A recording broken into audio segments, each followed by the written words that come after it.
Soc David Bosch, productor ecològic certificat, i estem així, en l'Horteta Greta. El camp està ubicat en Corbera, estem entre Corbera i Alzira i Benicull, entremig dels tres termes, i bueno, em dedique a la producció de varietats autòctones certificades, i la intenció és que la gent pugui vindre al camp i que pugui veure créixer les plantes i tractar de conscienciar a la gent del que costen de fer els productes, no només el tema de la venda, sinó aportar a la gent al camp. Jo tinc tres formes de comercialització, venc en la tenda física, així en el camp, que ara durant la campanya d'hivern obric divendres de vesprà, dissabte matí vesprà i diumenge matí, i després durant la setmana, agarrant cita, la gent pot vindre i poden collir seu ells mateixa. Després tinc la tenda virtual i a través de distribució a curt plaç, a zones pròximes, conscienciar a la gent, portar la gent al camp perquè es conscienci de la feina que porta. Ja no és un tema econòmic, és un tema de raonament social, de que la gent pugui valorar la feina que fa el llaurador en quant a l'alimentació i que respetem l'alimentació i li donem el valor que pertany, que pense que en este cicle d'estos últims 20 anys ens hem acostumbrat a anar a les grans superfícies a agarrar i avui quan pensem en un producte que s'ha estropejat pensem en la part econòmica, pensem en que vagin a agarrar un altre, ja està. No pensem en que esta tomaca jo ja no la puc tindre l'any que ve, estava a joc o si me s'estropeja ja no la podré collir fins que torni a vindre a l'època, si no la tinc congelat, que estem perdent. Faig producció ecològica i, a més de producció ecològica, faig varietat autòctona de la Comunitat Valenciana, en el que aconsegueix que el sabor, perquè l'ecològic l'únic que ens certifica és que no té contaminants, que no s'han posat productes de síntesi química, que no, correcte, no s'han utilitzat herbicides, correcte. Però el problema és que hi ha molta gent que compra ecològic i diu sí, però és que en el sabor jo no noto res, clar, l'ecològic simplement és que és sa, i tracta de portar varietats tot de la Comunitat Valenciana a les llavors antigues, la llavor on tenim el sabor, on no s'han fet aquestes modificacions que han anat fent-se en els anys per aconseguir més producció, més aspecte, i el que busca és el sabor.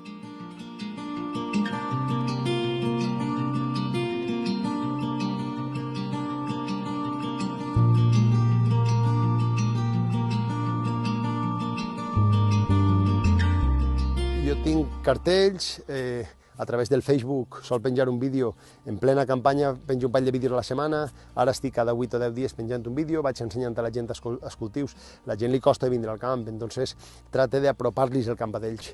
Entonces, cada setmana, cada 10 dies, jo gravo un vídeo parlant d'una varietat, de com es planta, de com va creixent, ensenyant les bajoques, el garrofó, explicant un poc les coses que em passen quan em va caure el túnel del garrofó, com al final vaig recuperar, per veure el que veu en els vídeos i veure... I clar, el problema és que quan la gent el prova després em diu és que és increïble, la diferència de sabor com és, què li fas perquè tinga? Dic, no li faig res, simplement agarra una varietat autòctona, la planta, el seu procés, per exemple, en ensisames que jo faig tarda 45 dies. Quan anem a una gran superfície a comprar ensisames fan 15 dies, són varietats híbrides. Entonces la gent prova el sabor i diu, és que la carn que té, el sabor, les tomàquets, el sabor que tenen, la bajoco. Entonces jo noto molt les diferències. Jo, antes de parlar de que aquesta bajoco té sabor, n'ha collit i l'ha provat. Jo quan introduïsc un producte nou, ara per exemple, acabo d'introduir naps, que no en tenia. Bueno, ja fa un mes i pico que l'he introduït. Tinc 7 varietats de naps. Doncs clar, aquestes varietats de naps les tenim que provar. Entonces jo tinc que anar provant les varietats per quan ve un client i em diu Txel, el nap Virtudes, el nap Bola de Neu, el nap de la Llesa, el nap qualsevol dels naps.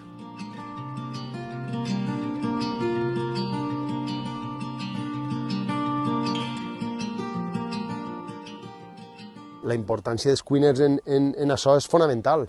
Jo puc divulgar el que és la feina de camp, puc divulgar que tinc un producte de qualitat i la gent pot vindre i pot provar el sabor. Quan un cuiner així parla, per exemple, de fer un hummus en garrofó valenciano, és el mateix que ho diga jo que ho parla un cuiner, que explique quins condiments ficar tot en varietats autòctones. Segur que molta gent se ho apuntaria, inclús els programes que fan a migdia de programes de cuina, n'hi ha programes valencians.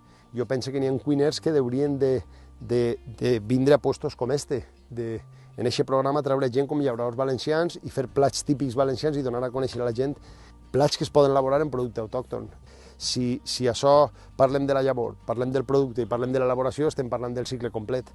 Podria inclús eixir algú en el tema de medicina explicant les qualitats i les diferències que n'hi ha en la persona de mitjar un producte que està lliure de contaminants, que és una varietat autòctona tradicional, que està elaborat de manera normal, sense ningun tipus d'additiu.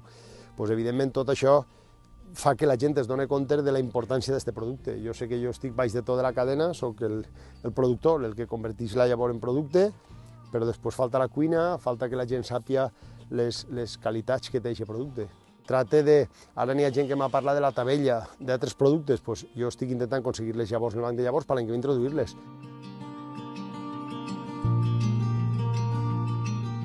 Podem veure garrofons, així en tenim alguns, que són ja d'un tamany més gran.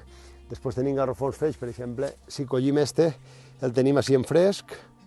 Després el producte es pot fer en deshidratat, que si es deixa en la planta es deshidrata, ne duc casualment així uns perquè es pogueren veure.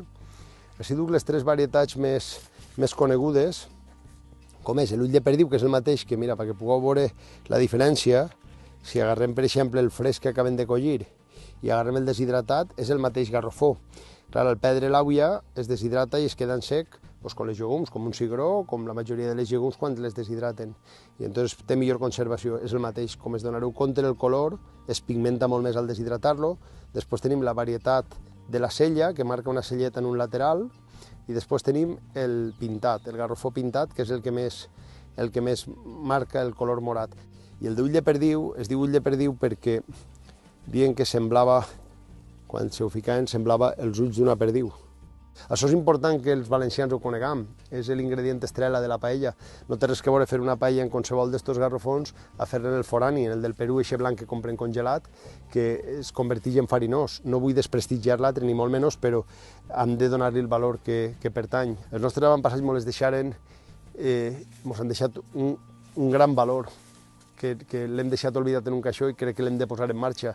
I hem de fer que els nostres menuts, els que venen darrere, sàpien de la importància de tot això. Si no ho contem i ho donem a conèixer, no se sabrà. Crec que és molt important que lluitem per preservar l'ADN de la comunitat valenciana. Tots els llauradors de cada zona deuen de lluitar per el seu producte.